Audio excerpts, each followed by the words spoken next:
ತೆರೆಯೋಣ. ಅದು ಯೋಹಾನನು ಬರೆದ ಸುವಾರ್ತೆ 15ನೇ ಅಧ್ಯಾಯ 10ನೇ ವಾಕ್ಯ. ನಾನು ನನ್ನ ತಂದೆಯ ಆಜ್ಞೆಗಳನ್ನು ಕೈಗೊಂಡು ನಡೆದು ಆತನ ಪ್ರೀತಿಯಲ್ಲಿ ನೆಲೆಗೊಂಡಿರುವ ಮೇರೆಗೆ ನೀವು ನನ್ನ ಆಜ್ಞೆಗಳನ್ನು ಕೈಗೊಂಡು ನಡೆದರೆ ನನ್ನ ಪ್ರೀತಿಯಲ್ಲಿ ನೆಲೆಗೊಂಡಿರುವಿರಿ. ಓಕೆ, ನನ್ನ ಪ್ರೀತಿಯಲ್ಲಿ ನೀವೇನಾಗಿರ್ತೀರಿ? ನೆಲೆಗೊಂಡಿರ್ತೀರಿ. ಈಗ ಅದರ 8ನೇ ವಾಕ್ಯನ ಓದೋಣ, ಅದರ ಮೇಲ್ಗಡೆ ವಾಕ್ಯ. ನೀವು ಬಹಳ ಫಲ ಕೊಡುವುದರಿಂದಲೇ ನನ್ನ ತಂದೆಗೆ ಮಹಿಮೆ ಉಂಟಾಗುವುದು ಮತ್ತು ನನ್ನ ಶಿಷ್ಯರಾಗುವಿರಿ. ಓಕೆ, ಮತ್ತು ನನ್ನ ಶಿಷ್ಯರಾಗುವಿರಿ. 2 ವಾಕ್ಯದಲ್ಲಿ ನಾವು ಗಮನಿಸೋಣ. ಓಕೆ, ಕೆಳಗಡಿನ ವಾಕ್ಯ ಹೇಳ್ತಿದೆ, ನನ್ನ ಪ್ರೀತಿಯಲ್ಲಿ ನೀವು ನೆಲೆಗೊಂಡು ಜೀವಿಸ್ತಾ ಇರ್ತೀರಾ. ಹಾಗೆ ಜೀವಿಸಬೇಕಾದ್ರೆ ನೀವು ಬಹಳ ಫಲ ಕೊಡ್ತೀರಾ. ಫಲ ಕೊಡುವುದರಿಂದ ತಂದೆಗೆ ಮಹಿಮೆ ಆಗ್ತದೆ. ತಂದೆಗೆ ಮಹಿಮೆ ಆಗೋದ್ರಿಂದ ನೀವು ನನ್ನ ಶಿಷ್ಯರಾಗ್ತೀರಾ. ನಾನು ನಿಮ್ಮಿಂದ ಆಮೇಲೆ ಕೇಳಲಿಕ್ಕೆ ಇಷ್ಟಪಡ್ತೀನಿ. ಓಕೆ, ಎಲ್ಲರೂ ನನ್ನ ಜೊತೆಲಿರ್ರಿ. ನಾನು ಪ್ರೀತಿಯಲ್ಲಿ ನಡೀತೇನೆ. ನಡೆಯೋರು ಮಾತ್ರ ಹೇಳ್ತಾರೆ, ನಾನು ಪ್ರೀತಿಯಲ್ಲಿ ನಡೆಯುತ್ತೇನೆ, ನಡೆಯುತ್ತಾ ಬಹಳ ಫಲ ಕೊಡುತ್ತೇನೆ, ಫಲ ಕೊಡುತ್ತಾ ತಂದೆಗೆ ಮಹಿಮೆ ಸಲ್ಲಿಸ್ತೇನೆ, ನಾನು ಯೇಸುವಿನ ಶಿಷ್ಯನಾಗಿ ಬಾಳ್ತೇನೆ. ನಮ್ಮ ಕೈಗಳನ್ನೇ ದೇವರ ಸ್ತೋತ್ರಗಳನ್ನು. Amen, hallelujah. ಓಕೆ, ಈ ವಾಕ್ಯ ಇಲ್ಲೇ ಇರಲಿ. ಮತ್ತು ಈ ವಾಕ್ಯ ಹತ್ರ ನಾನು ಬರ್ತೀನಿ. I'll tell one story. Okay, ಒಂದು ಕಥೆ ನಾನು ನಿಮಗೆ ಹೇಳಲಿಕ್ಕೆ ಇಷ್ಟಪಡ್ತೀನಿ. ಒಂದು ಊರಲ್ಲಿ ಒಂದು ಶಾಲೆ, ಒಂದು ಸ್ಕೂಲಲ್ಲಿ ಮಕ್ಕಳೆಲ್ಲರೂ ಇದ್ದಾರೆ. ಅಲ್ಲಿರುವಂಥ ಮೇಷ್ಟ್ರು ಪಾಠ ಮಾಡ್ತಾ ಇದ್ದಾರೆ. ಪಾಠ ಮಾಡ್ತಾ ಇರಬೇಕಾದ್ರೆ ಒಂದು ಸೌಂಡ್ ಕೇಳ್ತದೆ ಅವರಿಗೆ.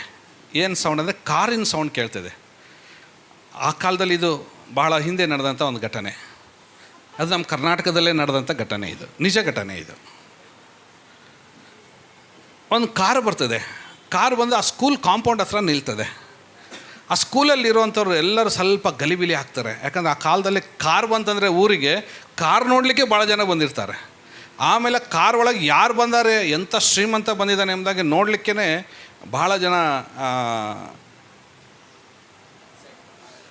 ಆತುರದಿಂದ ಎಕ್ಸಾಕ್ಟಾಗಿ ನಮ್ಮೂರಿಗೆ ಕಾರ್ ಬಂದಿದೆ, ಏನು ಬಂದಿದೆ ಅಂತಂದೇಳಿ ಭಾಳ ಸಂತೋಷವಾಗಿ ಓಡೋಡಿ ಬಂದು ಓಕೆ ಕಾರ್ ನೋಡ್ಲಿಕ್ಕೆ ಬರ್ತಾರೆ.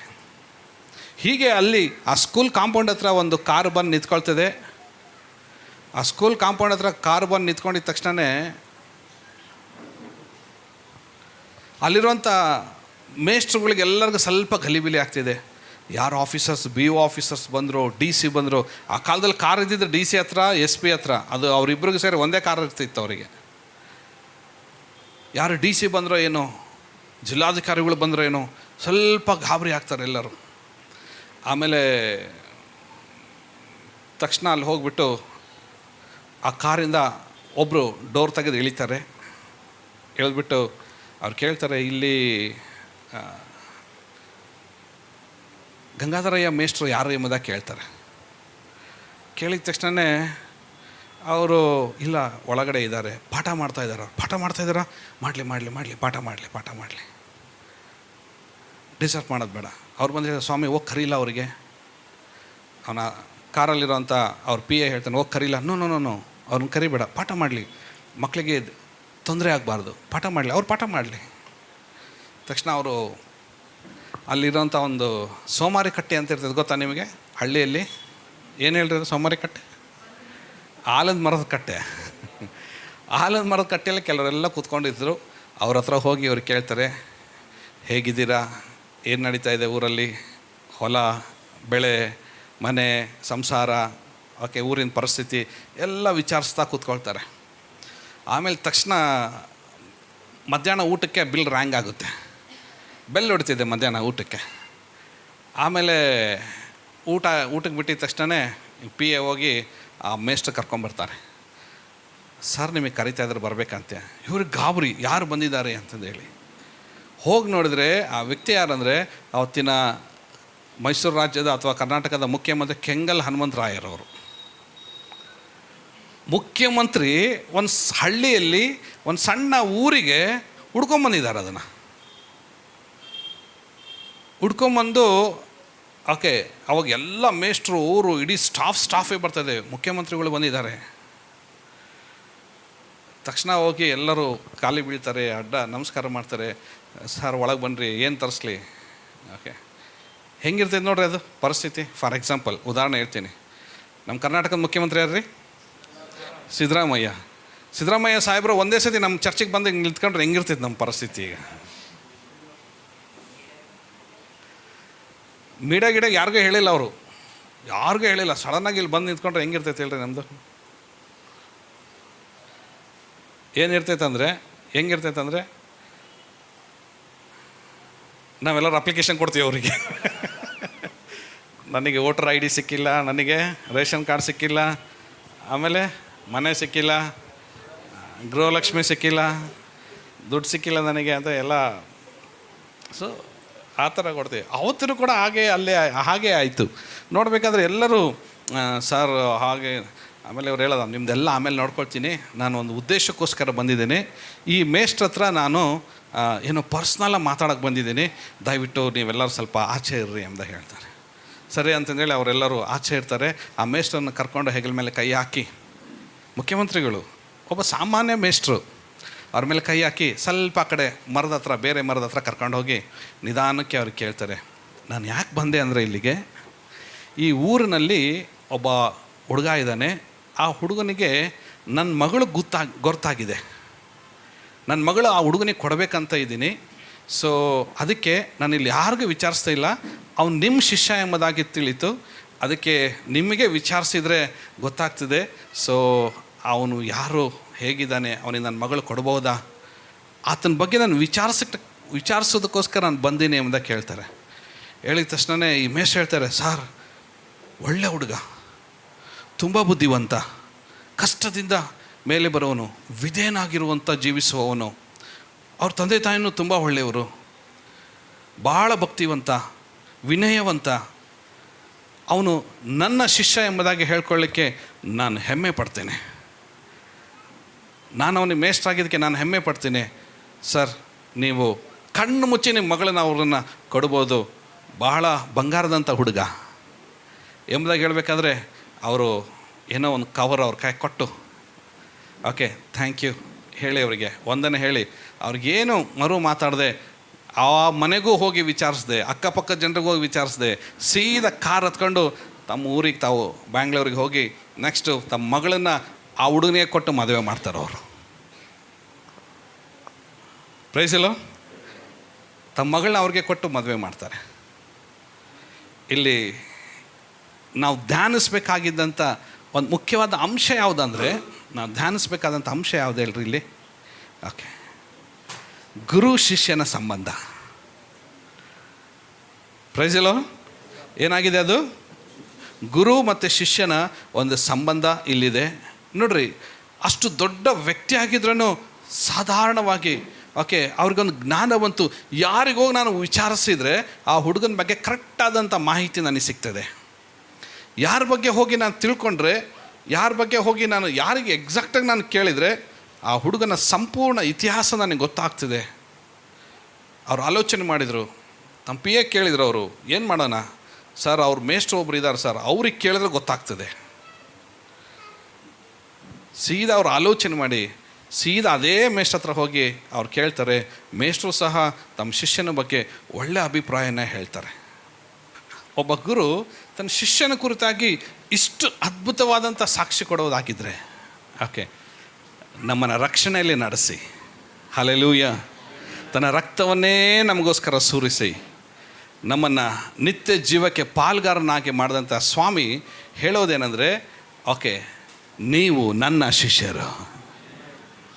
ಆಮೇನ್. ಯೇಸು ಸ್ವಾಮಿ ಹೇಳೋದೇನೇನು, ಏನು ಹೇಳ್ತಾರೆ? ನೀವು ನನ್ನ ಶಿಷ್ಯರು. ವಾವ್, ನೀವು ನನ್ನ ಶಿಷ್ಯರು. ಓಕೆ, ಎಲ್ಲರೂ ನಾನು ನೋಡ್ರಿ ಈಗ, come on everyone look unto me. ಪರಲೋಕ ಇದೆ. ಈಗ ಯೇಸು ಸ್ವಾಮಿ ಪರಲೋಕದಲ್ಲಿ ತಂದೆ ಬಲ ಪಾರ್ಶ್ವದಲ್ಲಿ ಕೂತ್ಕೊಂಡಿದ್ದಾರೆ. ಓಕೆ, ಇಲ್ಲಿ ಜೀಸಸ್ ಇದ್ದಾರೆ. ಸೊ ಹಿಯರ್ ಈಸ್ ಗಾಡ್, ದೇವರು ಇಲ್ಲಿದ್ದಾರೆ ಅಂತ ಹೇಳ್ಕೊಳ್ಳೋಣ. ಒಂದು ವೇಳೆ ತಂದೆಯಾದ ದೇವರು ಕೇಳ್ಬೋದು, ಓಕೆ ಏನಂತ ಕೇಳ್ಬೋದು? ಓಕೆ, ಹಿಂಗೆ ನೋಡಿ ಜನರನ್ನೆಲ್ಲ ನೋಡ್ತಾ ಇರ್ಬೇಕಾದ್ರೆ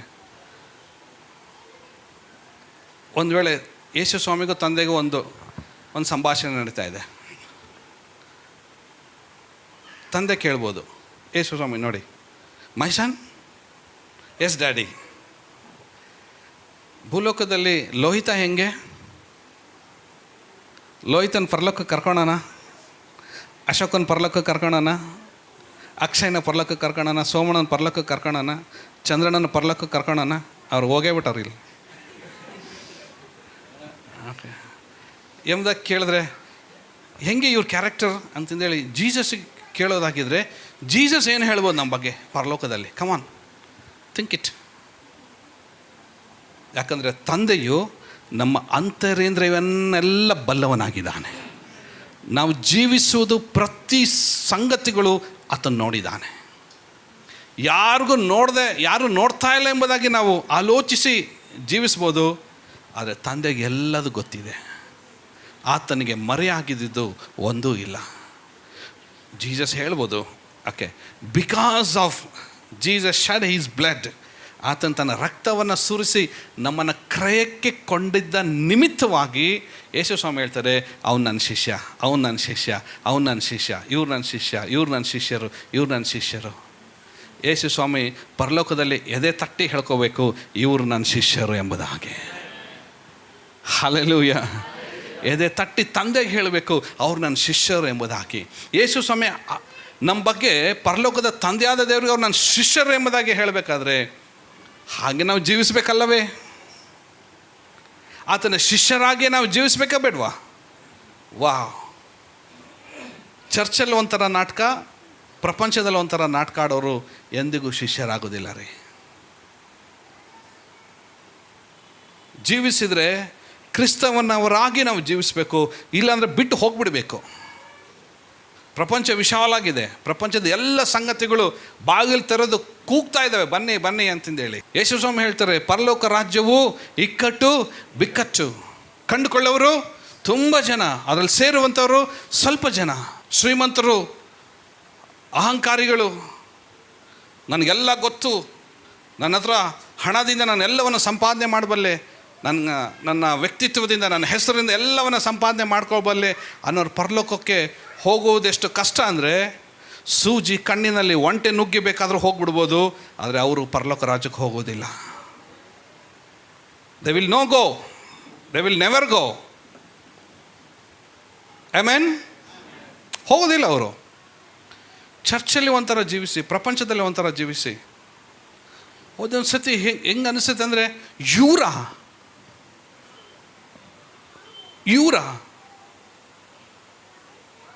ಚರ್ಚಲ್ಲಿ ನೋಡಿದ್ರೆ ಅಷ್ಟು ಚೆನ್ನಾಗಿ ಚಪ್ಪಾಳೆ ತಟ್ಟಿ ಮುಸುಕಾಕಿ, ಓಕೆ, ಆಮೇಲೆ ಎಗ್ರಾಡಿ, ಚೀರಾಡಿ, ಕೂಗಾಡಿ. ಕೆಲವೊಬ್ಬರು ಇದ್ದಾರೆ ಮಹಾನ್ ಭಾವರು, ಓಕೆ, ನನಗೆ ಬಂದು, ಪಾಸ್ಟ್ರೇ ಇನ್ಮೇಲೆ ನೀವು ಹಂಗೆ ಮಾಡಬೇಕು ಸೇವೆ, ಹಿಂಗೆ ಮಾಡಬೇಕು ಸೇವೆ, ನೀವು ಹಂಗಿರ್ಬೇಕು ಹಿಂಗಿರಬೇಕು. ಅವ್ರಿಗೆ ಬೆಂಕಿ ಹತ್ತದಾಗ ಇನ್ನು ಕೆಲವರು ಅದು ಬೆಂಕಿ ಎಷ್ಟೊತ್ತಂಗೆ ಉರಿತದೆ ಗೊತ್ತಿಲ್ಲ ಅದು. ಓಕೆ, ಸ್ವಲ್ಪ ದಿನದಲ್ಲಿ ಎಲ್ಲೋ ಬಾರಲ್ಲಿ ಕೂತ್ಕೊಂಡಿರ್ತಾನೋ, ಯಾವುದೋ ಫ್ರೆಂಡ್ಸ್ ಜೊತೆ ಇಲ್ಲೆಲ್ಲೋ ಇನ್ನೇನೋ ಕೆಟ್ಟ ಕೆಲಸ ಮಾಡ್ತಾ ಇರ್ತಾನೆ. ಸಭೆ ನಮ್ಮನ್ನು ನೋಡಿ ಸಾಕ್ಷೀಕರಿಸಬೇಕು, ಇವರು ದೇವರ ಮಕ್ಕಳು ಎಂಬುದಾಗಿ. ಇಲ್ಲಿ ಕರ್ತನ ಮಾತಾಡ್ತಿರೋದು ಏನಂದರೆ, ಏನು ಮಾತಾಡ್ತಿರೋದು ಇಲ್ಲಿ?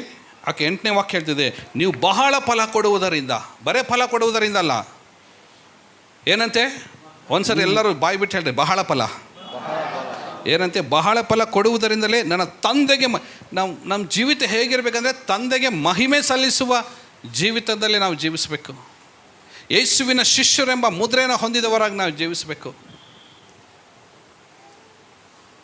ಯೇಸು ಸ್ವಾಮಿ ಹೇಳ್ತಾರೆ, ನೀವು ನನ್ನ ಶಿಷ್ಯರು, ಯು ಆರ್ ಮೈ ಡಿಸೈಪಲ್ಸ್. ಯಾರು ಡಿಸೈಪಲ್ಸ್? ಯಾರು ಶಿಷ್ಯರು? ಒಂದೇ ಒಂದು ಮಾತಲ್ಲಿ ಹೇಳ್ತೀನಿ, ಗುರುವಿನಂತೆ ಆಗುವವನು ಶಿಷ್ಯನು, ಮುಂದೆ ಅವನು ಸಹ ಗುರು ಆಗುವವನು ಶಿಷ್ಯನು. Praise the lord. ಅದು 2 ವಾಕ್ಯದಲ್ಲೇ ಎಲ್ಲ ಅರ್ಥ ಇದೆ ರೀ. ಗುರುವಿನಂತೆ ಆಗುವವನು ಶಿಷ್ಯನು, ಒಂದು ದಿನ ಅವನೂ ಸಹ ಗುರು ಆಗುವವನು ಶಿಷ್ಯನು. ಎಲ್ಲರೆಡೆ ಜೋರಾಗಿ ಶಿಷ್ಯರು. ಯೇಸು ಸ್ವಾಮಿ ಇನ್ನೂ ಸ್ವಲ್ಪ ಮುಂದೆ ಹೋಗಿ ಬರೀ ಶಿಷ್ಯರೆಂಬುದಾಗಿ ಹೇಳ್ತಾ ಇಲ್ಲ. ಈಗ ಪರಲೋಕದಲ್ಲಿರುವಂಥ ತಂದೆಗೆ ನೋಡಿ ಹೇಳ್ತಿದ್ದಾರೆ, ಅವ್ರು ನನ್ನ ಶಿಷ್ಯರು, ಇವ್ರು ನನ್ನ ಶಿಷ್ಯರು, ಇವ್ರು ನನ್ನ ಶಿಷ್ಯರು. ಅಷ್ಟೇ ಅಲ್ಲದೆ ಇನ್ನೂ ಒಂದು ಎಕ್ಸ್ಟ್ರಾ ಮಾತನ್ನು ಸೇರಿಸಿ ಹೇಳ್ತಾ ಇದ್ದಾರೆ. ಕೆಲವ್ರ ಜೀವಿತ ಹೇಗೆ ಸಮರ್ಪಣೆಯಿಂದ ಅವರು ಜೀವಿಸ್ತಾರಂದರೆ, ಕತ್ತು ಕೊಯ್ದರೂ ಚಿಂತೆ ಇಲ್ಲ, ನಾನು ಯೇಸುವಿನ ಮಗನು ಮಗಳಾಗಿ ನಾನು ಜೀವಿಸ್ತೇನೆ. ಪ್ರಾಣ ಹೋದರೂ ಚಿಂತೆ ಇಲ್ಲ, ಯೇಸುವಿಗೋಸ್ಕರ ಪ್ರತ್ಯೇಕಿಸಲ್ಪಟ್ಟ ಜೀವಿತದಲ್ಲಿ ನಾನು ಜೀವಿಸ್ತೇನೆ ಎಂಬುದಾಗಿ ಜೀವಿಸುವಂಥವ್ರಿಗೆ ಯೇಸು ಸ್ವಾಮಿ ಇನ್ನೂ ಸ್ವಲ್ಪ ಮುಂದೆ ಹೋಗಿ ತಂದೆಗೆ ಏನು ಹೇಳ್ಬೋದು ಗೊತ್ತಾ? ಕೆಳಗಡೆ ಒಂದು 15:14, ನಾನು ನಿಮಗೆ ಕೊಟ್ಟ ಆಜ್ಞೆಗಳಿಗೆ ಸರಿಯಾಗಿ ನೀವು ನಡೆದರೆ ನೀವು ನನ್ನ ಸ್ನೇಹಿತರು. ವಾ, ಬ್ಯೂಟಿಫುಲ್. ನೀವು ನನ್ನ ಸ್ನೇಹಿತರು. ಒಂದ್ಸರಿ ಕೈಗಳ ಮೇಲಕ್ಕೆ ಥ್ಯಾಂಕ್ ಯು ಜೀಸಸ್ ಅಂತ ಹೇಳ್ರಿ. Thank you Jesus. Praise the Lord. ಯೇಸು ಸ್ವಾಮಿ ಇನ್ನೂ ಸ್ವಲ್ಪ ಮುಂದೆ ಹೋಗಿ ಹೇಳ್ತಾರೆ, ಬರೀ ಶಿಷ್ಯರಲ್ಲ, ಯು ಆರ್ ಮೈ ಫ್ರೆಂಡ್ಸ್. ಇದು ಯಾರು ಹೇಳ್ತಿರೋ ಮಾತಿದು? ಯೇಸು ಸ್ವಾಮಿ ಹೇಳ್ತಿರೋ ಮಾತು. ಅಪೊಸ್ತಲನಾದ ಪೌಲನು ಒಂದು ಮಾತನ್ನು ಹೇಳ್ತಾನೆ. ನಮ್ಮನ್ನೆಲ್ಲರನ್ನು ನೋಡಬೇಕಾದ್ರೆ ಪೌಲನು ಒಂದು ಮಾತನ್ನು ಹೇಳ್ತಾನೆ. Okay, please turn your Bible. ಎಫೆಸದವರೆಗೆ ಬರೆದ ಪತ್ರಿಕೆ ಅದರ 2ನೇ ಅಧ್ಯಾಯಕ್ಕೆ ಬನ್ನಿರಿ. 6-7ನೇ ವಾಕ್ಯ ಹೋದ್ರಿ. 6 and 7. ಯಾ. ತಾನು ಕ್ರಿಸ್ತ ಯೇಸುವಿನಲ್ಲಿ ನಮಗೆ ಮಾಡುವ ಉಪಕಾರದ ಮೂಲಕ ತನ್ನ ಅಪಾರವಾದ ಕೃಪಾತಿಶಯವನ್ನು ಮುಂದಣ ಯುಗಗಳಲ್ಲಿ ತೋರಿಸಬೇಕೆಂದು ಕ್ರಿಸ್ತ ಯೇಸುವಿನಲ್ಲಿರುವ ನಮ್ಮನ್ನು ಆತನೊಂದಿಗೆ ಎಬ್ಬಿಸಿ ಪರಲೋಕದಲ್ಲಿ ಆತನೊಂದಿಗೆ ಕೂರಿಸಿದ್ದಾನೆ. Wow, beautiful.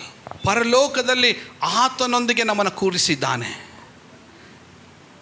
ಇನ್ನೊಂದು ವಾಕ್ಯದಲ್ಲಿ ಆತನು ಹೇಳ್ತಾನೆ, ನಾವು ಪರಲೋಕ ಸಂಸ್ಥಾನದವರು ಎಂಬುದಾಗಿ. Amen. Praise the lord.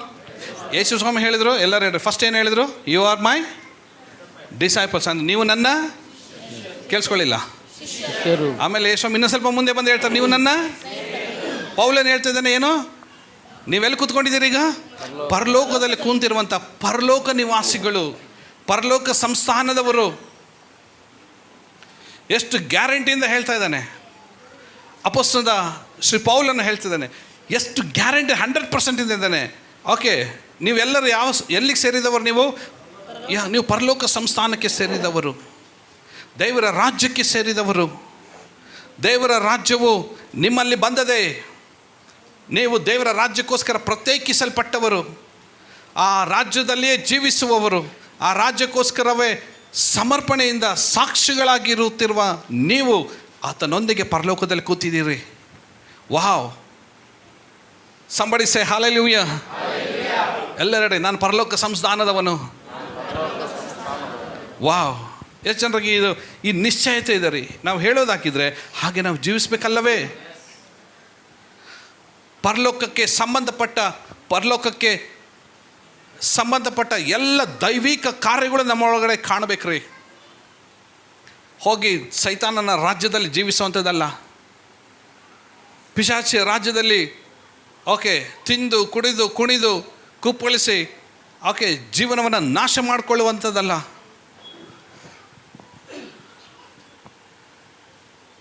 V are separated from the sin. ಪಾಪದಿಂದ ನಾವು ಪ್ರತ್ಯೇಕಿಸಲ್ಪಟ್ಟಿದ್ದೇವೆ. We are separated from worldly things. ಪ್ರಪಂಚದ ಕಾರ್ಯಗಳಿಂದ ನಾವು ಸಪ್ರೇಟ್ ಆದಂಥ ಜನರು ನಾವು ಆಗಿದ್ದೇವೆ. ಪೌಲನು ಹೇಳ್ತಾನೆ, ಕತ್ತಲಿಗೂ ಬೆಳಕಿಗೂ ಸಂಬಂಧವೇನು? ವಾಕ್ಯ ಹೇಳ್ತದೆ, ಅನ್ಯರ ಜೊತೆಗೆ ಈ ಜೋಡಾಗಬೇಡ್ರಿ. Don't mingle with them. ನಾವು ಯಾರಾದ್ರೂ ಫ್ರೆಂಡ್ಸ್ ಮಾಡ್ಕೊಳ್ಬೇಕಾದ್ರೆ ಆಲೋಚಿಸ್ರಿ, ನಾನು ಫ್ರೆಂಡ್ಸ್ ಮಾಡ್ಕೊಳೋದ್ರಿಂದ, ಇವ್ರ ಜೊತೆಗೆ ಇರೋದ್ರಿಂದ, ಈ ಒಂದು ಪರಿಸ್ಥಿತಿಯಲ್ಲಿ ನಾನು ಇರೋದರಿಂದ ಇದು ನನಗೆ ಲಾಭನ, ನನಗೆ ನಷ್ಟನ? ಅವತ್ತು ಕೆಂಗಲ್ ಹನುಮಂತರಾಯರಿಗೆ, ಮುಖ್ಯಮಂತ್ರಿಗಳಿಗೆ ಆ ಮೇಷ್ಟ್ರು ಎಷ್ಟು ಧೈರ್ಯದಿಂದ ಎದೆ ತಟ್ಟು ಹೇಳ್ತಾ ಇದ್ದಾರೆ, ಅವ್ನು ನನ್ನ ಶಿಷ್ಯ, ಕಣ್ಮುಚ್ಕೊಂಡು ನಿಮ್ಮ ಮಗಳನ್ನ ಕೊಡ್ರಿ ಎಂಬುದಾಗಿ. ಯಾವ ಕಾನ್ಫಿಡೆನ್ಸ್ ಇಲ್ಲ. ಅದೇ ಕಾನ್ಫಿಡೆನ್ಸಿಂದ ಅವ್ರು ವಾಪಸ್ ಹೋಗ್ಬಿಟ್ರು, ಯಾರನ್ನೂ ಕೇಳಲಿಲ್ಲ. ಗುರುವಿನ ಮಾತಿನ ನಂಬಿಕೆ ಇಟ್ಟು ಹೋಗ್ಬಿಟ್ರು. ಇವತ್ತು ತಂದೆ ಕೂಡ ಯೇಸುವಿನ ಮಾತನ್ನು ಕೇಳಿ ಇವತ್ತು ನಮ್ಮನ್ನೆಲ್ಲರನ್ನ ರಕ್ಷಿಸಿದ್ದಾನ್ರಿ. ಜಾನ್ 3:16 ಹೇಳ್ತಿದೆ, ದೇವರು ಲೋಕದ ಮೇಲೆ ಎಷ್ಟೋ ಪ್ರೀತಿಯನ್ನು ತಾನು ಒಬ್ಬ ಮಗನನ್ನು ಕೊಟ್ಟಿದ್ದಾನೆ. ಆ ಮಗನ ಒಳಗಡೆ ಬರುವಂಥವ್ರೆಲ್ಲರಿಗೂ ಸ್ವಾಮಿ ವಾಗ್ದಾನ ಮಾಡಿದ್ದೇನೆಂದರೆ ಪರಲೋಕ ಸಂಸ್ಥಾನದ ನಿತ್ಯ ಜೀವ. Somebody say amen. Somebody say amen. Hallelujah. Definitely. ಪರಲೋಕದಲ್ಲಿ ಸಂಸ್ಥಾನದಲ್ಲಿ ನಮ್ಮನ್ನು ಕೂರಿಸಿದ್ದಾನೆ ಎಂಬುದಾಗಿ ದೇವರ ವಾಕ್ಯ ಹೇಳ್ತದೆ. ಅದರ ಇನ್ನೊಂದು ವಾಕ್ಯದಲ್ಲಿ ಹೇಳ್ತದೆ, ಅದರ 22ನೇ ವಾಕ್ಯ ಓದ್ರಿ. 22 ವರ್ಸ್ 2:22. ಆತನಲ್ಲಿ ನೀವು ಸಹ ಪವಿತ್ರಾತ್ಮನ ಮೂಲಕವಾಗಿ, ವಾಕ್ಯ ಹೇಳ್ತಿದೆ, ಆತನಲ್ಲಿ ನೀವು ಸಹ ಪವಿತ್ರಾತ್ಮನ ಮೂಲಕವಾಗಿ ದೇವರಿಗೆ ನಿವಾಸ ಸ್ಥಾನವಾಗುವುದಕ್ಕಾಗಿ. ಇಲ್ಲಿ ನೋಡ್ರಿ, ಪೌಲನು ಇನ್ನೂ ಒಂದು ಮಾತನ್ನು ಹೇಳ್ತಾ ಇದ್ದಾನೆ. ಓಕೆ, ಈಗ ನೋಡ್ರಿ, ಶಿಷ್ಯರಾಯಿತು, ಸ್ನೇಹಿತರಾಯಿತು, ಪರಲೋಕ ಸಂಸ್ಥಾನದವರಾಯಿತು. ಈಗ ಇಲ್ಲಿ ಮುಂದೆ ಹೇಳ್ತಿದ್ದಾನೆ, ದೇವರ ನಿವಾಸ. ವಾಟ್ ವಿ ಆರ್, ನಾವು ಯಾರಾಗಿದ್ದೇವೆ? ದೇವರ ನಿವಾಸ ಅಂದರೆ ದೇವರು ವಾಸ ಮಾಡುವಂಥ ಸ್ಥಳ ನಾವಾಗಿದ್ದೇವೆ. ಎಲ್ಲರೂ ಒಂದ್ಸತಿ ಹೇಳ್ರಿ, ನಾನು ದೇವರ ನಿವಾಸವಾಗಿದ್ದೇನೆ. ನಿಮ್ಮ ಪಕ್ಕದವರಿಗೆ ನೋಡಿ ಹೇಳ್ರಿ, ನೀವು ದೇವರ ನಿವಾಸವಾಗಿದ್ದೀರಿ, ನಮ್ಮ ಸಂಗಡ ಕಟ್ಟಲ್ಪಡುತ್ತಾ ಇದ್ದೀರಿ. ಅಲ್ಲಿ ಮುಂದೇನು ವಾಕ್ಯ ಹೇಳ್ತದೆ, ಓಕೆ, ದೇವರಿಗೆ ನಿವಾಸವಾಗುವುದಕ್ಕಾಗಿ ನಮ್ಮ ಸಂಗಡ ಕಟ್ಟಲ್ಪಡುತ್ತಾ ಇದ್ದೀರಿ. ನಾವು ಯಾರಾಗಿದ್ದೇವೆ ಗೊತ್ತಾ? ನಾವು ಕಟ್ಟಲ್ಪಡ್ತಾ ಇರುವಂಥ ಜನರಾಗಿದ್ದೇವೆ. ಎಷ್ಟು ಜನ ನಂಬ್ತೀರ ನಾವು ಕಟ್ಟಲ್ಪಡಬೇಕೆಂಬುದಾಗಿ? ಹಂಗೆ ಕೈ ಹಿಡ್ಕೊಳ್ರಿ. ನಾವು ಕಟ್ಟಲ್ಪಡಬೇಕಾದ್ರೆ ಕೆಲವು ಸಂಗತಿಗಳು ಕೆಡವಲ್ಪಡಬೇಕು.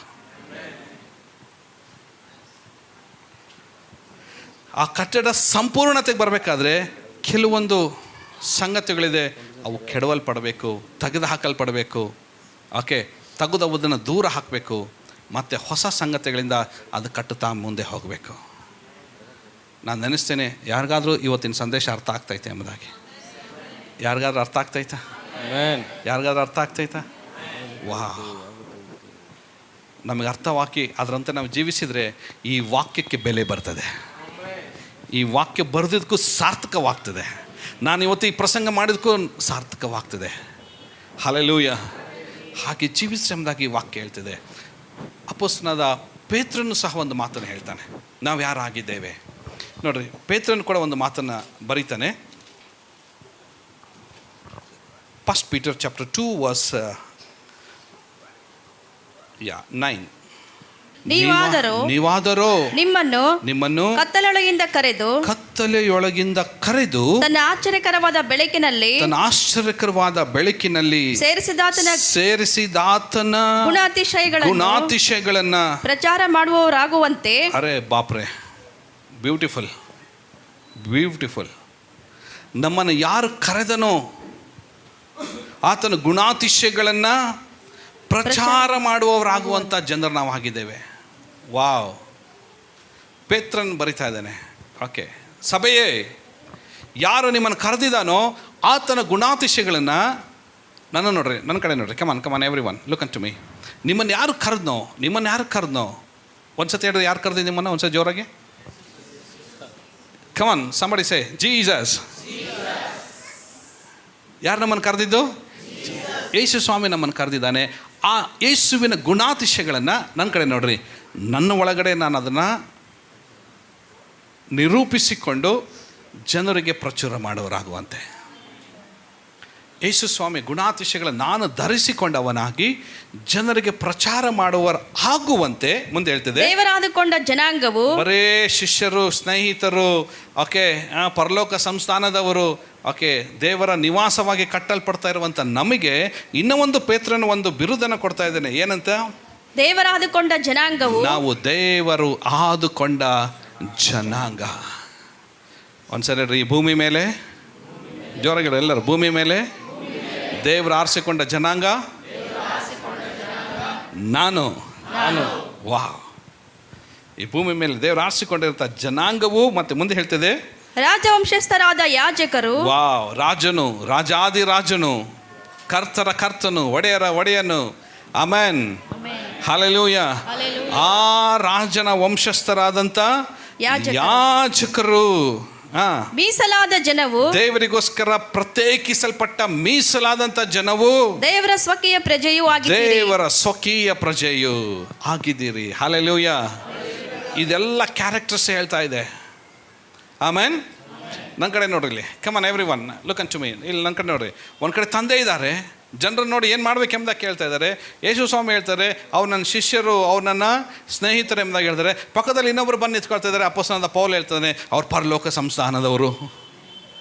ಸ್ವಾಮಿ ನೀನು ನಿವಾಸವಾಗಿ ಆರಿಸಿಕೊಂಡಿರುವಂಥ ನಿನ್ನ ನಿವಾಸಿಗಳು ಅವರು. ಇನ್ನೊಬ್ಬರು ಬಂದು ಹೇಳ್ತಾ ಇದ್ದಾರೆ ಪಕ್ಕದಲ್ಲಿ, ಯಾರು ಪೇತ್ರ ಬಂದು ಹೇಳ್ತಾ ಇದ್ದಾರೆ, ಸ್ವಾಮಿ ಅವ್ರು ಯಾರು ಗೊತ್ತಾ, ಅವರು ಯಾರಂತೆ? ಮೀಸಲಾದ ಜನಾಂಗ ಅಲ್ಲ, ದೇವರ ಆದುಕೊಂಡ ಜನಾಂಗ. ಸ್ವಾಮಿ ನೀನು ಆರಿಸಿಕೊಂಡ ಜನಾಂಗನೇ ಅವರು. ಆಮೇಲೆ ಅವರು ರಾಜವಂಶಸ್ಥರು, ಆಮೇಲೆ ಅವರು ಯಾಜಕರು, ಆಮೇಲೆ ಸ್ವಕೀಯ ಪ್ರಜೆಯು, ಮೀಸಲಾದ ಜನ. ಆಮೇಲೆ ಹೇಳ್ತದೆ ದೇವರಿಗೆ ಸ್ವಕೀಯ ಪ್ರಜೆಗಳು ಅವರಾಗಿದ್ದಾರೆ. ವಾವ್, ಇಷ್ಟು ಜನ ನಮ್ಮ ಬಗ್ಗೆ ಸಾಕ್ಷಿ ಕೊಡ್ತಾರೆ ಅಂದರೆ ಈ ಸಭೆ ಧನ್ಯ. ಆಮೇನ್. ಯೇಸುವನ್ನ ನಂಬಿದಂಥ ನಾವು ಧನ್ಯರ. ಆಮೇನ್. ವಾವ್, ಇದು ಯಾರು ಮನುಷ್ಯರು ನಮಗೆ ಕುರಿತಾಗಿ ಸಾಕ್ಷಿ ಕೊಡ್ತಾ ಇಲ್ಲ ರೀ. ಯಾವುದೋ ಮನುಷ್ಯರು ಹಣ ಕೊಟ್ಟು ಇದನ್ನು, ಲಂಚ ಕೊಟ್ಟು, ಬ್ರೈಬ್ ಕೊಟ್ಟು ಇದನ್ನು ನಾವು ಸಂಪಾದಿಸಿಕೊಂಡ ಹೆಸರಲ್ಲ ರೀ ಇದು. ಜೀವವುಳ್ಳ ಜೀವ ಸ್ವರೂಪನ ಪವಿತ್ರಾತ್ಮನಿಂದ ಮುದ್ರಿತವಾಗಿ ಆಕೆ ಬರೆಯಲ್ಪಟ್ಟ ವಾಕ್ಯವು ನಿನ್ನ ಕುರಿತಾಗಿ ಕೊಡ್ತಿರುವ ಸಾಕ್ಷಿ ಇದು. All this verses written for me and you. ಇವೆಲ್ಲವೂ ನನಗೋಸ್ಕರ ನಿನಗೋಸ್ಕರ ಬರೆಯಲ್ಪಟ್ಟಿದೆ. ಬರೆಯಲ್ಪಟ್ಟು ಪವಿತ್ರಾತ್ಮನ ಮುದ್ರೆ ಮೂಲಕವಾಗಿ ಯೇಸುವಿನ ರಕ್ತದಲ್ಲಿ ನಮಗೋಸ್ಕರ ರಿಜಿಸ್ಟರ್ಡ್ ಆಗಿದೆ ಇದು. Hallelujah, hallelujah. ಜಸ್ಟ್ ಥಿಂಕ್ ಮಾಡ್ರಿ ನೋಡೋಣ ಇವಾಗ. ಓಕೆ, 1 2 3 ಹೇಳ್ತೀನಿ, V are all in Heaven. 1 2 3 ಹೇಳ್ತೀನಿ, ನಾವೆಲ್ಲರೂ ಪರಲೋಕದಲ್ಲಿ ಇದ್ದೀವಿ ಅಂತ ಅನ್ಕೊಳ್ಳೋಣ. 1 2 3 ಸ್ಟಾರ್ಟ್. ಆಮೇಲೆ ಹೇಳ್ರಿ, we are all in heaven. Okay, God is here. ತಂದೆಯಲ್ಲಿದ್ದಾರೆ. ಓಕೆ, ಯಾರಿದ್ದಾರೆ ಪಕ್ಕದಲ್ಲಿ? ಜೀಸಸ್ ಇದ್ದಾರೆ. ಓಕೆ, ಫುಲ್ ಪವಿತ್ರಾತ್ಮನಾದಂಥ ದೇವರು ಸಂಚರಿಸಿ, ಪವಿತ್ರಾತ್ಮನಾದಂಥ ದೇವರು ಈಗ ಎಲ್ಲರಿಗಿಂತ ಮೇಲೆ ಪವಿತ್ರಾತ್ಮ ದೇವರು ಹೇಳ್ತಾ ಇದ್ದಾರೆ, ಕ್ರಿಸ್ತನಿಗೋಸ್ಕರ ಸಿದ್ಧವಾದಂಥ ಕನ್ಯೆ, ಮೊದಲಿಂಗಿತಿಯಾದಂಥ ಪರಿಶುದ್ಧವೂ ನಿರ್ಮಲವೂ ನಾರು ಮಡಿಯನ್ನು ಹೊದ್ದುಕೊಂಡಿರುವಂಥ ಕನ್ಯೆ ಅವಳು ಆಗಿದ್ದಾಳೆ. ಪವಿತ್ರಾತ್ಮನು ನಮ್ಮ ಕುರಿತಾಗಿ ತಂದೆಗೆ ಸಾಕ್ಷಿ ಕೊಡುವಂತನಾಗಿದ್ದಾನೆ. ಇದಕ್ಕಿಂತ ದೊಡ್ಡ ಸೌಭಾಗ್ಯ ಇನ್ನೇನ್ರಿ ಬೇಕು? ಯಾಕೆ ನಾವು ರಕ್ಷಿಸಲ್ಪಡಬೇಕು ಗೊತ್ತಾ? ಏನೋ ತಲೆನೋವು ಹೋಗಲಿ, ಹೊಟ್ಟೆ ನೋವು ಹೋಗಲಿ, ಓಕೆ, ಒಂದು ಕಾಯಿಲೆ ಕಸಾಲೆ ನಮ್ಮಿಂದ ಬಿಡುಗಡೆ ಆಗಲಿ, ದೆವ್ವ ಬಿಟ್ಟು ಹೋಗಲಿ, ಓಕೆ, ಆಮೇಲೇನು ನನ್ನ ಮಗಳಿಗೆ ಗಂಡು ಸಿಗಲಿ, ನನ್ನ ಮಗನಿಗೆ ಹೆಣ್ಣು ಸಿಗಲಿ, ಒಡೆದೋದಂಥ ಸಂಸಾರ ಕಟ್ಟಲಿ, ಆಮೇಲೆ ಸಾಲ ತೀರಲಿ, ಸಂಘದವ್ರ ಮನೆ ಹತ್ರ ಬರದೇ ಇರಲಿ, ಆಲ್ ದಿಸ್ ಥಿಂಗ್ಸ್. ನೋ, ಇದು ಯಾವುದಕ್ಕೋಸ್ಕರ ನಾವು ಯೇಸು ನಂಬೋದು ಬೇಡ ರೀ. ಇದಿಷ್ಟಕ್ಕೋಸ್ಕರ ನಾವು ನಂಬೋದಾಗಿದ್ರೆ ಆ ರೀತಿಯಾಗಿ ಯೇಸುಸ್ವಾಮಿ ಇದ್ದ ಕಾಲದಲ್ಲಿ ಭಾಳ ಜನ ನಂಬಿದ್ರು, ಹೋದರು. ಕೆಲವರು ರೊಟ್ಟಿ ತಿನ್ನಕ್ಕೆ ಬಂದಿದ್ರು, ಕೆಲವರು ಅದ್ಭುತ ನೋಡ್ಲಿಕ್ಕೆ ಬಂದಿದ್ರು, ಕೆಲವರು ಪ್ರಶ್ನೆ ಮಾಡ್ಲಿಕ್ಕೆ ಬಂದಿದ್ರು, ಕೆಲವರು ಈತನ ಯಾರಾಗಿದ್ದಾನೆ ಎಂಬುದಾಗಿ ನೋಡೋಣ, ಟೆಸ್ಟ್ ಮಾಡೋಣ ಅಂತ ಬಂದಿದ್ರು, ಪರೀಕ್ಷಿಸುವುದಕ್ಕೋಸ್ಕರ ಬಂದಿದ್ರು. ಆದರೆ ಅದೆಲ್ಲದಕ್ಕಿಂತ ಮೇಲಾಗಿ ಇನ್ನು ಕೆಲವರು ಇದ್ದರೆ ವಾಕ್ಯದ ದಾಹಕ್ಕೋಸ್ಕರ ಬಂದಿದ್ರು ಅವರು. ಹಲ್ಲೆಲೂಯಾ. ಆ ವಾಕ್ಯದ ಮೂಲಕವಾಗಿ ಯೇಸು ಮೆಸ್ಸಾಯನಾಗಿದ್ದಾನೆ ಎಂಬುದಾಗಿ ಕಂಡುಕೊಂಡರು. ಯೇಸುವಿನ ತಮ್ಮ ಹೃದಯದಲ್ಲಿ ರಾಜನೆಂಬುದಾಗಿ ಸ್ವೀಕರಿಸ್ಕೊಂಡ್ರು. ರಾಜನ ಮಕ್ಕಳಾಗಿ ಅವರು ಬದುಕಿದ್ರು. ಕ್ರಿಸ್ತನೊಂದಿಗೆ ಮರಣ ಹೊಂದಿದರು, ಕ್ರಿಸ್ತನೊಂದಿಗೆ ಪುನರುತ್ಥಾನಗೊಂಡರು. ಹಲ್ಲೆಲೂಯಾ. ಎಷ್ಟು ವಾಕ್ಯಗಳಿದ್ದಾರೆ. ಸ್ವಾಮಿ ಹೇಳ್ತಾರೆ, ಇವ್ರು ನನ್ನ ಶಿಷ್ಯಂದರು. ಇನ್ನು ಸ್ವಲ್ಪ ಮುಂದೆ ಹೋಗಿ ಹೇಳ್ತಾರೆ, ಅವ್ರು ನನ್ನ ಸ್ನೇಹಿತರು. ಪೌಲನ್ ಹೇಳ್ತಾನೆ, ದೇವರ ನಿವಾಸ ಅವರು ಆಗಿದ್ದಾರೆ, ನಮ್ಮ ಸಂಗಡ ಕಟ್ಟಲ್ಪಡ್ತಾ ಇದ್ದಾರೆ, ದೇವರಿಗೆ ಅವರು ಪರಲೋಕದ ಸಂಸ್ಥಾನದವರಾಗಿದ್ದಾರೆ. ಪೇತ್ರನ ಹೇಳ್ತಾ ಇದ್ದಾನೆ, ದೇವರಾದುಕೊಂಡ ಜನಾಂಗ. ಪೇತ್ರನ ಹೇಳ್ತಾ ಇದ್ದಾನೆ, ಮೀಸಲಾದ ಜನಾಂಗ. ಪೇತ್ರನ ಹೇಳ್ತಾ ಇದ್ದಾನೆ, ರಾಜವಂಶಸ್ಥರು, ಯಾಜಕರು ಸೇವೆ ಮಾಡ್ತಾ ಇದ್ದಾರೆ, ನಂಬಿಗಸ್ತ ಸಾಕ್ಷಿಗಳಾಗಿದ್ದಾರೆ. ಹಲ್ಲೆಲೂಯಾ. ಯೇಸು ಸ್ವಾಮಿ ಪರಲೋಕಕ್ಕೆ ಹೋಗ್ತಾ ಇದ್ದಾರೆ. ಎಣ್ಣೆ ಮರಗಳ ಗುಡ್ಡದ ಮೇಲೆ ಅವರು ಇದ್ದಾರೆ, ಶಿಷ್ಯಂದ್ರೆಲ್ಲರಿದ್ದಾರೆ. ಮೋರ್ ದೆನ್ 500 ಮೆಂಬರ್ಸ್ ಇದ್ದಾರೆ ಅಲ್ಲಿ. ಬೆತ್ಬೇಗೆ ಎಂಬತಕ್ಕಂಥ ಸ್ಥಳ, ಎಣ್ಣೆ ಮರಗಳ ಗುಡ್ಡದ ತುದಿಗೆ ಬೆತ್ಬೇಗೆದಲ್ಲಿ ಯೇಸು ಸ್ವಾಮಿದು ಕೈಗಳನ್ನೆತ್ತಿ ಅವರನ್ನು ಆಶೀರ್ವದಿಸಿ ಹೀಗೆ ಹೇಳ್ತಾ ಇದ್ದಾರೆ, ಹೋಗ್ರಿ, ಯೆರೂಸಲೇಮಿನಲ್ಲಿ ಕಾದುಕೊಂಡಿರ್ರಿ, ಪವಿತ್ರಾತ್ಮನು ನಿಮ್ಮ ಮೇಲೆ ಬರಲು. ಆಮೆನ್. ಎಲ್ಲರಿ, ಪವಿತ್ರಾತ್ಮನು ನಿಮ್ಮ ಮೇಲೆ ಬರಲು ನೀವು, ಪವಿತ್ರಾತ್ಮ ನಿಮ್ಮ ಮೇಲೆ ಬರಲು ನೀವು ಯೆರೂಸಲೇಮಿನಲ್ಲಿಯೂ, ಯೂದಾಯದಲ್ಲಿಯೂ, ಸಮಾರ್ಯದಲ್ಲಿಯೂ, ಲೋಕದ ಕಟ್ಟ ಕಡೆಯವರೆಗೆ ನನಗೆ ಸಾಕ್ಷಿಗಳಾಗಿರ್ರಿ. You are my witness. Hello my dear friends, myself and you, ನಾನು ಮತ್ತು ನೀವು, we are the witness of Lord Jesus Christ. Amen. ಯೇಸು ಸ್ವಾಮಿಗೆ ಜೀವವುಳ್ಳ ಸಾಕ್ಷಿಗಳು ನಾವಾಗಿದ್ದೇವೆ ರೀ. ಜನರು ನಮ್ಮನ್ನು ನೋಡಬೇಕು, ಇವರು ಯೇಸುವಿನ ಸಾಕ್ಷಿಗಳು ಎಂಬುದಾಗಿ, ಇವರು ಪವಿತ್ರಾತ್ಮನ ಸಾಕ್ಷಿಗಳು ಎಂಬುದಾಗಿ, ಇವರು ಸಭೆಗೆ ಸಾಕ್ಷಿಗಳಾಗಿದ್ದಾರೆ ಎಂಬುದಾಗಿ, ವಾಕ್ಯಕ್ಕೆ ಸಾಕ್ಷಿಗಳಾಗಿದ್ದಾರೆ ಎಂಬುದಾಗಿ ಜನರು ನಮ್ಮ ಕುರಿತಾಗಿ ಮಾತಾಡ್ಕೊಳ್ಬೇಕು. ಆಮೇನ್, ಆಮೇನ್. ನಾನು ಒಂದು ಮಾತ್ರ ಹೇಳ್ತೀನಿ ರೀ, ನಾನು ಮುಗಿಸ್ತೇನೆ. ಎಲ್ಲರ ಕಿವಿಗೊಟ್ಟು ಕೇಳಿಸ್ಕೊಡ್ರಿ. ಸಾಕ್ಷಿಯನ್ನು ಸಾಕ್ಷಿಯಾಗಿ ಉಳಿಸ್ಕೊಳ್ರಿ. What a statement. ಸಾಕ್ಷಿನ ಜೋರಾಗಿ ಹೇಳ್ರಿ. ಸಾಕ್ಷಿನ ಉಳಿಸ್ಕೊಳ್ಳಿಕ್ಕೆ ಬೇಕಾಗಿರುವಂಥದ್ದು ಏನು ಹೇಳ್ರಿ? ನಂಬಿಗಸ್ತತನ, ಫೇತ್ಫುಲ್ನೆಸ್.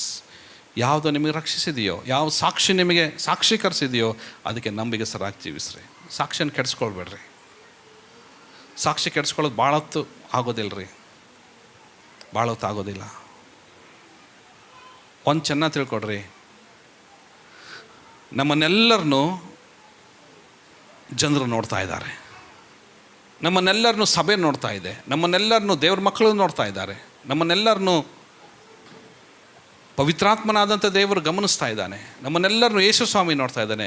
ಎಲ್ಲದಕ್ಕಿಂತ ಮೇಲಾಕಿ ನಮ್ಮ ಅಂತರೇಂದ್ರಿಯದ ಆಲೋಚನೆಗಳನ್ನು ಸಹ ದೇವರು ನೋಡ್ತಾ ಇದ್ದಾನೆ. He's seeking, okay, he's examining everything. He's evaluation, ಆತ ನಮಗೆ ಇವ್ಯಾಲ್ಯುವೇಷನ್ ಮಾಡ್ತಾ ಇದ್ದಾನೆ. ಅಂದರೆ ಪರಿಶೋಧನೆಗೆ ಒಳಪಡಿಸ್ತಾ ಇದ್ದಾನೆ. ಹೇಗಿದ್ದಾರೆ ಇವರು, ಹೇಗಿದ್ದಾರೆ. ಮತ್ತು ನಾನು ಕತೆ ಹತ್ರ ಬರ್ತೀನಿ ರೀ.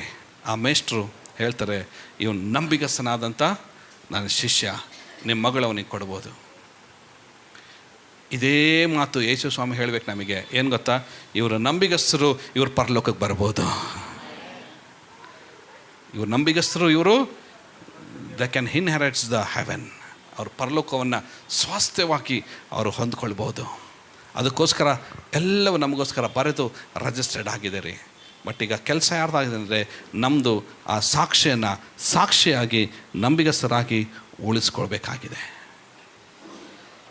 ಆ ಸಾಕ್ಷಿನ ಉಳಿಸ್ಕೊಳ್ಬೇಕಾಗಿದೆ. ಎಷ್ಟು ಜನ ಸಾಕ್ಷಿನ ಉಳಿಸ್ಕೊಳ್ತೀರಿ? ಆಮೆನ್. ಉಳಿಸ್ಕೊಳೋಣ ನಮ್ಮ ಸಾಕ್ಷಿನ. ಅದಕ್ಕೋಸ್ಕರ ಏನಾದರೂ ಬೆಲೆ ತೆತ್ತೋದಿದ್ರೆ ಖಂಡಿತ ಬೆಲೆ ತೆತ್ತರಿ. ಅದಕ್ಕೋಸ್ಕರ ಏನಾದರೂ ಸಮರ್ಪಣೆ ಮಾಡೋದಾಗಿದ್ದರೆ ಖಂಡಿತ ಸಮರ್ಪಣೆ ಮಾಡಿರಿ. ನಾನು ಇನ್ನೂ ಸ್ವಲ್ಪ ಮುಂದೆ ಹೋಗಿರ್ತೇನೆ. ಹಲೋ ಚರ್ಚ್, ಒಂದು ವೇಳೆ ಸಾಕ್ಷಿಗೋಸ್ಕರ ಏನಾದರೂ ನೀವು ಕಳ್ಕೊಳ್ಳೋದಾಗಿದ್ದರೆ, ಸಾಕ್ಷಿಗೋಸ್ಕರ ಕಳ್ಕೊಳ್ಳೋದಾಗಿದ್ದರೆ ಕಳ್ಕೊಳ್ರಿ. ಅದು ಹಣದ ರೂಪವಾಗಿರಲಿ, ವಸ್ತು ರೂಪವಾಗಿರಲಿ, ಆಡಂಬರದ ಜೀವಿತವಾಗಿರಲಿ, ಅದು ನಿಮಗೆ ಶೋಕಿ ತರುವಂಥದ್ದಾಗಿರಲಿ, ಅದು ನಿಮಗೆ ಇನ್ನೂ ಸ್ವಲ್ಪ ಮುಂದೆ ಹೋಗಿ ಹೇಳ್ತೀನಿ, ನಿಮಗೆ ಎಂಟರ್ಟೈನ್ಮೆಂಟ್ ಕೊಡೋದಾಗಿರಲಿ, be careful, be careful. God is watching you. ದೇವ್ರು ನಮ್ಮನ್ನು ಕಾಯ್ತಾ ಇದ್ದಾನೆ, ದೇವ್ರು ನಮ್ಮನ್ನು ನೋಡ್ತಾ ಇದ್ದಾನೆ. ಯಾರಾದರೂ ಹೇಳ್ರಿ ಆಮೇನೆ, ಯಾರಾದರೂ ಹೇಳ್ರಿ ಆಮೇನೆ.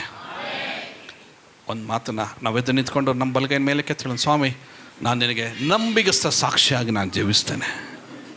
ನಾನು ಹೊಂದಿದ ಕೃಪೆಯಲ್ಲಿ ನಿನಗೆ ನಂಬಿಗಸ್ತ ಶಿಷ್ಯನಾಗಿ ನಾನು ಜೀವಿಸ್ತೇನೆ, ನನ್ನ ನಂಬಿಗಸ್ತ ಸ್ನೇಹಿತನಾಗಿ ನಾನು ಜೀವಿಸ್ತೇನೆ. ಸ್ವಾಮಿ ನಿನ್ನ ಕೃಪೆಯನ್ನು ನಾನು ನಡೆಸು, ನಿನ್ನ ಕೃಪೆಯನ್ನು ನಾನು ನಡೆಸು ಎಂಬುದಾಗಿ ಪ್ರಾರ್ಥಿಸೋಣ. Come on everyone, just pray.